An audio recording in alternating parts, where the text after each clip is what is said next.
Good morning दोस्तों। आज है 30 अगस्त 2021 और आज हम डिस्कस करने वाले हैं द हिंदूज़ न्यूज़पेपर को। दोस्तों यहाँ पर फ्रंट पेज पर एक बहुत ही इंपॉर्टेंट न्यूज़ आ रही है कि नीति आयोग, आप जानते हैं कि अभी कुछ टाइम पहले ही हम पिछले 2-3 क्लासों से ही डिस्कस करते आ रहे हैं मॉनिटाइजेशन गोल के बारे में। मैं फिर से एक बार बता देता हूँ क्योंकि न्यूज़ दोबारा आई है, इसमें थोड़ी सी नई अपडेट आई है, वो भी मैं आपको बताऊँगा। देखो, सबसे पहली चीज़ ये मॉनिटाइजेशन ऑफ एसेट्स होता क्या है। जितने भी गवर्नमेंट की एसेट्स हैं, जैसे गवर्नमेंट के पास प्रॉपर्टी होती है, लैंड एंड बिल्डिंग होती है, कई सारे इंफ्रास्ट्रक्चर प्रोजेक्ट होते हैं जिन पर काम किया जाना बाकी है या काम हुआ ही नहीं अभी तक, इस टाइप की जो उनके पास एसेट्स होती हैं, वो सारी एसेट्स अगर हम प्राइवेट सेक्टर को किराए पर यानी लीज पर दे दें तो ऐसे में उनसे पैसा कमाया जा सकता है। और गवर्नमेंट की खाली पड़ी हुई लैंड से क्या फ़ायदा, कोई प्रोडक्टिव वर्क तो कर नहीं रही है, तो ऐसे में गवर्नमेंट को इनकम भी हो जाएगी और गवर्नमेंट की चीज़ बनी रहेगी। देखो, एसेट्स मोनेटाइजेशन में खास बात ये होती है कि एसेट्स जाता भी नहीं है, ऑनरशिप भी गवर्नमेंट के पास रहती है और गवर्नमेंट को पैसा भी मिलता रहता है। तो ये स्कीम क्योंकि गवर्नमेंट लेकर आ रही है, क्योंकि आप जानते हैं जब से कोविड-19 है तब से गवर्नमेंट के पास पैसों की बहुत ज़्यादा कमी पड़ गई है। तो अब गवर्नमेंट ये तरीका ढूंढ रही है कि किस तरह से हम पैसों को रेज़ कर सकें। तो उनमें से एक सबसे बेस्ट तरीका जो मुझे खुद को भी लगता है, दैट इज़ एसेट्स मोनेटाइजेशन, जिसके अंदर गवर्नमेंट अपनी एसेट्स को क्या करती है, लीज पर उठा देती है और बदले में जो पैसा मिलेगा उसको इंफ्रास्ट्रक्चर प्रोजेक्ट के ऊपर लगाती है। अब यहाँ पर एक पॉइंट बोला गया, ध्यान से देखना, to make the national monetization pipeline a success the government should income tax break attractive retail investors. यहाँ पर क्या बोला है कि जितने भी प्राइवेट प्लेयर्स हमारे इस प्लान के तहत आएंगे, जो गवर्नमेंट की ज़मीनें खरीदेगा, हम उनको टैक्स के अंदर कुछ रियायतें देंगे। आपने अगर इनकम टैक्स पढ़ी होगी तो आपको पता होगा कि हमारा एक सेक्शन आता है 80IA, IAB, IIB। इन सेक्शंस के अंदर क्या होता है कि हमें इनकम टैक्स के अंदर छूट मिलती है। पहले 5 साल की छूट अलग होती है, फिर अगले 5 साल की अलग होती है, अगले 5 साल यानी टोटल 15 साल की यहाँ पर छूट मिलती है। तो वही यहाँ पर बोला है कि अगर कोई भी बंदा इस प्रोजेक्ट के अंदर आता है, बंदा मतलब यहाँ पर है प्राइवेट सेक्टर से, अगर वो गवर्नमेंट के प्रोजेक्ट में कंट्रीब्यूशन देता है या उनको लीज पर लेता है, तो ऐसे में जो उनके टैक्स की रियायतें हैं वो उनको दी जाएगी, जिससे कि लोग ज़्यादा से ज़्यादा अट्रैक्ट हो इस पॉलिसी के तहत। और याद रखना इसके अंदर क्या क्या चीज़ें बोलेगी। देखो, सबसे पहली चीज़ यहाँ पर ये चीज़ देखो कि जो नीति आयोग है उसने क्या बोला कि जो नेशनल मॉनेटाइजेशन पाइपलाइन है, इस स्कीम के तहत हमें जो इन्वेस्टर्स हैं उनके स्केल को बढ़ाना चाहते हैं ताकि ज़्यादा से ज़्यादा लोग इसके अंदर पार्टिसिपेट करें। मेजर पार्टिसिपेंट इसमें ट्रस्टी हैं, जैसे रियल इस्टेट इन्वेस्टमेंट्स हो, जैसे DLF है, तो दिल्ली लीज फाइनेंसिंग क्या है, रियल इस्टेट बिजनेस चलाती है, तो ये हमारे पार्टिसिपेंट हो सकते हैं। ठीक है, इसके अंदर क्या बोलेगा, tax efficient and user friendly mechanism needed to attract investor. यहाँ पर इस तरीके के मैकेनिज्म को यूज़ किया जाएगा कि लोग जो इनके अंदर दायरे में आते हैं उनको हम टैक्स के अंदर कई सारे बेनिफिट दें ताकि इन्वेस्टर और ज़्यादा इसमें क्या हो, अट्रैक्ट हो और वो गवर्नमेंट की उस लैंड एंड प्रॉपर्टी जो भी है उसको लीज पर बाय कर ले। और यहाँ पर टैक्स ब्रेक जो है वो दिया जाएगा कैपिटल गेन के ऊपर खासतौर पे।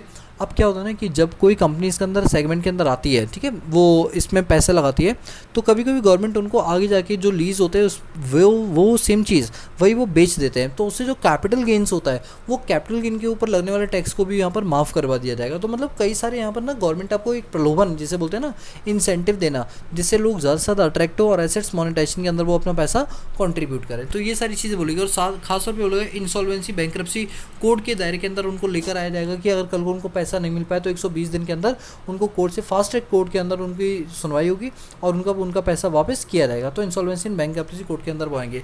दोस्तों, अगर इतने सारे प्रलोभन ना दें तो कोई इन्वेस्टर गवर्नमेंट की खाली पड़ी हुई लैंड के ऊपर प्रोजेक्ट क्यों बनाएगा, सोच के देखो। तो ये सारे वो रीज़न होते हैं जिनके चलते गवर्नमेंट क्या कर रही है, इनको ऑफर दे रही है कि वो आके क्या करें, एसेट्स को बाय करें या लीज पर लें। ठीक है, तो ये फ्रंट पेज से एक इम्पॉर्टेंट न्यूज़ थी जो मैंने आपसे डिस्कस की। बाकी ये काबुल की यहाँ पर ये फोटोग्राफ आप देखने को मिल रही है कि किस तरह से वहाँ पर बम ब्लास्ट हुआ है और किस तरह से लोगों को वहाँ पर प्रॉब्लम फेस करनी पड़ रही है। और ये एक बच्चा है किसी पर्सन का, बट उसके माँ बाप शायद डेथ हो गई है, तो इसके चलते जो सोल्जर आर्मी है वो इसको लेकर आ रही है, US आर्मी। तो बहुत सारी चीज़ें हो रही हैं तालिबान के अंदर। अब हम डेली एक ही चीज़ को रिपीट नहीं कर सकते हैं। ठीक है, अब अगर हम इसमें आगे चले तो यहाँ भी ऐसी कोई न्यूज़ नहीं आ रही है। एक लोकल न्यूज़ है, वैसे हमारे एग्ज़ाम प्रोस्पेक्टिव से उतना इंपॉर्टेंट नहीं है, बट आपको ये पता होना चाहिए। जैसे आप UPSC में तैयारी करते हो तो आप मुझे बताओ कि राइट ऑफ इक्वालिटी कौन से आर्टिकल में लिखा हुआ है, क्योंकि ये न्यूज़ उसी पर बेस्ड है। देखो, आप जानते हैं हमारी सोसाइटी के अंदर 3 टाइप के जो जेंडर है वो पाए जाते हैं, जैसे मेल हो गया, फीमेल हो गया और ट्रांसजेंडर हो गया। अभी तक आप कहीं भी कोई चीज़ देखते हो, इवन मॉल्स में जाओ वॉशरूम्स के लिए, तो वहाँ पर मेल और फीमेल होता है। व्हाट अबाउट ट्रांसजेंडर, क्या उनको अधिकार नहीं है कि वो मॉल में घूमें या वॉशरूम यूज़ करें? तो प्रॉब्लम ये आती है कि जैसे मेट्रो में जाते हैं, कहीं भी जाते हैं, तो उन्हें वॉशरूम में बड़ी प्रॉब्लम होती है। तो कौन सा सेलेक्ट करें? अगर मेंस का करें तो उन्हें दिक्कत है, वुमेंस का करें तो उनकी सिक्योरिटी को दिक्कत होती है, प्राइवेसी को। तो ऐसे में डीएमआरसी ने एक बहुत अच्छी पहल की है, मतलब मुझे बहुत अच्छा लगा इनका ये initiative, Delhi metro rail corporation का। इन्होंने कहा कि जितने भी विकलांग होते हैं ना, हैंडीकैप्ड, तो इनके लिए हमने जो वॉशरूम अलग बनाए हुए हैं, हम उनमें ट्रांसजेंडर को रिजर्व कर देंगे, कि ट्रांसजेंडर के लिए वो वाले वॉशरूम्स वहाँ पर रिजर्व कर देंगे। अब वो चाहें तो उनको यूज़ कर सकते हैं। तो कहीं ना कहीं जो जेंडर इनक्वालिटी की जो सिचुएशन हम इंडिया के अंदर देखते हुए आ रहे हैं, वो सिचुएशन को टैकल करने के लिए डीएमआरसी की तरफ से एक पहल की गई है। और मुझे लगता है कि देखो, हर चीज़ का एक टर्निंग पॉइंट होता है। अब मुझे ऐसा लग रहा है कि आने वाले टाइम के अंदर मॉल्स के अंदर, मेट्रो तो हो ही गया, मॉल्स के अंदर हो गया या ऑफिसेस हो गए, इनके अंदर कहीं ना कहीं ट्रांसजेंडर के लिए भी अलग से चीज़ें की जाएंगी, जिससे उनको इसका बेनिफिट मिल पाए। क्योंकि तो ट्रांसजेंडर भी हमारी सोसाइटी का ही एक पार्ट है, वो भी एक इंसान है। वो तो देखो, सब भगवान की मर्जी होती है कौन कैसा किसको बना दे, बट उनके लिए भी यहाँ पर चीज़ें की जा रही है। और अब आप मुझे बताने वाले हो कि कौन से भारत के आर्टिकल में, यानी आर्टिकल नंबर कौन सा है जो कि राइट ऑफ इक्वालिटी की बात करता है। ठीक है, इसके बाद हम आगे चलते हैं। यहाँ पे डीयू की बात बोली कि 70,000 स्टूडेंट्स, 70 वैकेंसीज़ के लिए, सीट्स के लिए 4,13,000 लोगों की एप्लीकेशंस आए हैं। ठीक है, और यहाँ भी ये सारी लोकल न्यूज़ है, मैं इस पर ज़्यादा फोकस नहीं करूँगा अपने पास। आगे चलते हैं, अब एडिटोरियल पार्ट पर आते हैं। एडिटोरियल पार्ट के अंदर लेफ्ट हैंड साइड पर अगर आप देखेंगे तो यहाँ पर लिखा हुआ है अ फाइन लाइन को लेकर। ये फाइन लाइन किसके बारे में बोला गया है? बोला गया है हिमालय रीजन के अंदर जो इंफ्रास्ट्रक्चर प्रोजेक्ट है, ये बात उसके लिए बोली गई है कि किस तरह से जो हमारे इंफ्रास्ट्रक्चर प्रोजेक्ट्स हैं उनके अंदर क्या क्या हम ऐसा करें कि इंफ्रास्ट्रक्चर प्रोजेक्ट को सही तरीके से कर पाए और हिमालय का जो इकोसिस्टम है उसके इम्बैलेंस को हम रोक सकें। देखो, आपको मैंने कल की क्लास में भी बताया था, हिमालय रीजन जितने भी होते हैं, चाहे उत्तराखंड ले लो, चाहे हिमालयाज़ ले लो, चाहे तिब्बत ले लो, कहीं भी अगर आप जाओगे, उत्तराखंड ले लो, मसूरी ले लो, इन सब में क्या होता है, अगर आप एक लेवल से तक कंस्ट्रक्शन एक्टिविटी करते हो तो वहाँ पर क्या होता है, जो इकोलॉजिकल सिस्टम होता है वो डिसबैलेंस हो जाता है, जिसके चलते वहाँ पर भूस्खलन, मतलब लैंडस्लाइड, अर्थक्वेक जैसे सिचुएशन देखने को मिलती है और सबसे ज़्यादा बाढ़ देखने के लिए मिलती है। क्योंकि क्या होता है ना, जब पूरी चीज़ें डिसबैलेंस हो जाती है तो देखो ये चीज़ें देखना बहुत स्वाभाविक है। तो कहा ही जा रहा है कि हिमालय रीजन इतना सेंसिटिव रीजन है, बावजूद इसके वहाँ के फॉरेस्ट डिपार्टमेंट ने, वहाँ के एनवायरनमेंट डिपार्टमेंट ने किस तरह से हाइड्रो पावर को लेकर मंजूरी दे दी है, उस प्रोजेक्ट को लेकर उंगलियां उठाई जा रही है। ये पूरा डिटेल उसी चीज़ पर दे रखा है। देखो, हमें ये नहीं पता करना कि उंगलियां क्यों उठाई जा रही, क्या है, हमें ये बात याद रखनी पड़ेगी यहाँ पर कि हिमालय रीजन इतना सेंसिटिव इलाका है, तो इसमें जो भी डेवलपमेंट एक्टिविटी होती है उसका कहीं ना कहीं इम्पैक्ट हमारे इन्वायरमेंट पे नेगेटिवली पड़ेगा ही पड़ेगा। इसको कैसे टैकल करना है, मेन चीज़ होती है ये। ठीक है, तो ये एडिटोरियल पूरा आप इसको पढ़ सकते हैं। इसके बाद एक और एडिटोरियल यहाँ पर दे रखा है, रेप एंड इंटेंसिविटी। अभी क्या दे रखा है कि आप जानते हैं कि इंडिया के अंदर जो वुमेन्स को लेकर बातें बोली गई है वो बहुत गलत तरीके से, मैं ये नहीं कह रहा कि इंडिया का हर व्यक्ति जो है वुमेन्स को लेकर एक गलत धारणा रखता है। कुछ ऐसे लोग हैं जो वुमेन्स को एक, मतलब मैं बोल सकता हूँ एक बच्चा पैदा करने वाली मशीन की तरह यहाँ पर वुमेन्स को सोचा जाता है। आज मैं तालिबान की बात नहीं कर रहा, मैं अपने इंडियंस लोगों की बात कर रहा हूँ। इंडिया में ऐसे कई लोग हैं, खासतौर पर अगर मैं अभी एक रिसेंटली केस बताऊं तो तमिलनाडु के अंदर एक केस हुआ था, रेप केस हुआ था, जिसके अंदर हिली एरिया के अंदर एक बच्चे के साथ गैंग रेप किया गया था। वो एक स्टूडेंट थी, एमबीए स्टूडेंट थी, उसके साथ गैंग रेप हुआ था। अब जब ये गैंग रेप हुआ 24 अगस्त को, तो वहाँ पर ये पाएगा कि कौन कौन से मुस्लिम थे जो उसके अंदर थे। तो उसके अंदर क्या थे, 4 लोग पकड़े गए, जिसमें एक जुवेनाइल, मतलब 18 साल से कम की एज, बिल्कुल निर्भया केस की तरह था, तो वो पकड़ा गया। अब ये कहा जा रहा है कि देखो, जो 3 लोग हैं हो सकता है उनको फांसी की सज़ा हो जाए या उम्र कैद हो जाए, लेकिन जो जुवेनाइल जिसकी एज 18 साल से कम है उसको खुला छोड़ दिया जाता है, मतलब 3 साल तक उसको सुधार गृह में रखा जाता है। इसके बाद उसे कोई डेथ पेनल्टीज़ वगैरह नहीं दी जाती है। मेरा ये मानना है कि जब से ये रेप केस वगैरह बढ़े हैं, तब से ये जो जितने छोटे छोटे बच्चे हैं ना 18 साल से, जिनके अंदर एक नई आग होती है, इनको ज़्यादा ही कुछ क्रेज़ होता है इन चीज़ों को लेके। तो मुझे लगता है कि गवर्नमेंट को ना जो अपनी एज लिमिट है 18 से वो कम करके 14 या 16 कर देनी चाहिए।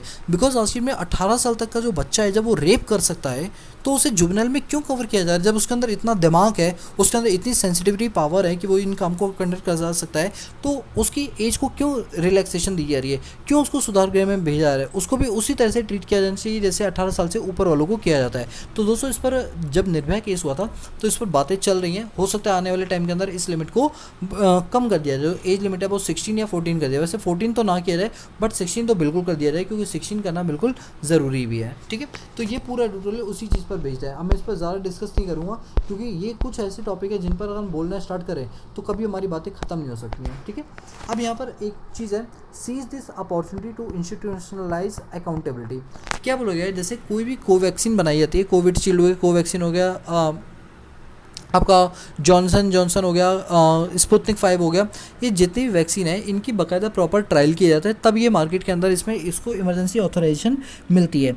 अब ये मान के चलो कि अगर कोई वैक्सीन कंपनी जो है ये बोलती है कि हमने वैक्सीन तो बना दी, लेकिन इसका क्या होगा नेगेटिव इम्पैक्ट, इसके लिए हम अकाउंटेबल नहीं है, तो क्या ऐसी वैक्सीन को इमरजेंसी ऑथराइजेशन दी जाएगी? द आंसर इज़ नो, बिल्कुल भी नहीं दी जाएगी। तो वही बात बोली गई कि जितनी भी कंपनियां हैं जो भी वैक्सीन वगैरह बनाने में लगी हुई हैं, तो इनको वैक्सीन बनाते टाइम हमेशा ये इंश्योर रखना चाहिए कि अगर कल को किसी के साथ कोई दुर्घटना घटती है उस वैक्सीन को लगाने के बाद, तो ऐसे केस में वो अकाउंटेबल होंगी। तो ऐसी कई सारी कंपनियां जो उसके लिए अकाउंटेबल नहीं, तो कहा ही जा रहा है इंडिया में सिर्फ उन्हीं को मंजूरी मिलेगी जो उसके लिए अकाउंटेबल है, बट कुछ ऐसी कंपनियां जो अकाउंटेबल नहीं है फिर भी उनको मंजूरी मिल गई है, ठीक है। तो ये पूरा एडिटोरियल उस पर बेस्ड है। और आप जानते हो अभी एक नई वैक्सीन आई है, ठीक है, मैं डेली उसके बारे में जिक्र करता हूँ, जिसकी जो एज लिमिट है वो 12 से 18 साल के बच्चों के लिए उसमें लगाई जाएगी। डीएनए बेस्ड है, 3 उसके अंदर सेशन चलेंगे, मतलब 3 डोज होंगे, और पहली बार भारत के अंदर डीएनए बेस्ड वैक्सीन का यूज़ किया जाएगा, ठीक है। अभी उसे इमरजेंसी ऑथराइजेशन यूज़ नहीं मिला है, बट अभी उस पर क्लिनिकल ट्रायल्स चल रहे हैं अभी, ठीक है। चलिए, इसके बाद ऊपर एडिटोरियल ये तालिबान को लेकर बोले गए, अफगानिस्तान तालिबान को लेकर, कि जिस तरह से अफगानिस्तान के अंदर जो तालिबानी जो लोग हैं उन्होंने कैप्चर कर लिया है, तो उससे क्या इकॉनमी के ऊपर इम्पैक्ट पड़ेगा, खासतौर पर इंडियन इकॉनमी पे। आप जानते हो अफगानिस्तान से हमारे ड्राई फ्रूट जैसे बादाम हो गया, काजू हो गया, किशमिश हो गया, ये सारी चीज़ें आती थी, उसका इम्पोर्ट अब बंद कर दिया, जिसके चलते इन सभी जो कम्युनिटीज़ हैं इनके रेट क्या हो गया है, बढ़ गए हैं। तो कहा ही जा रहा है कि क्या इम्पैक्ट पड़ेगा जो तालिबानी ग्रुप ने कैप्चर किया है इंडिया के ऊपर, या इंडिया के व्यापार के ऊपर क्या इम्पैक्ट पड़ेगा, ये सारी बातें उसको लेकर बोली गई, ठीक है। इसके बाद हम बात करेंगे अपने पास आगे।